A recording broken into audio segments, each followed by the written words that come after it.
Hindi mahulog ang karayom ang Marikina Sports Center kagabi nang ginanap ang libreng year-end concert at engranding fireworks display. Ang programa puno ng tugtugan, kantahan at good vibes. Bukod sa mga taga Marikina, may dumayo pa galing sa ibang lungsod at bayan. Ang ilan kasama ang kanilang mga pamilya. Meron ding mga magbabarkada at magkakasintahan. First na po namin yan. Ang gusto namin maging masayang bata, maranasan niyo yung ganitong event sa Marikina. I'm proud Marikenyo!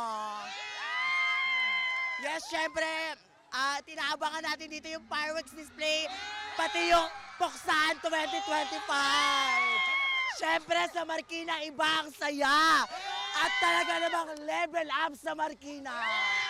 Kaya tara na sa Marikina, makisaya ka na. Total, maaga na nilang sinalubong ang 2026. Inusisa na namin ang New Year's resolution ng ilan. Mga bagay na gusto nilang i-let go sa 2025 at hindi na dadalhin sa 2026. Yun po, yung mga bad habits ko po, tsaka gusto ko na rin i-let go yung mga bad choices, mga ganun po. Tsaka New Year's resolution po yung more investment sa health po, ganun po. Magbabawas ako ng bisyo kasi kailangan na rin sa edad natin dahil tumatanda, bawas-bawas na po taon. Katulad ng mga pag-iinom ng alak, sigarilyo. Happy New Year!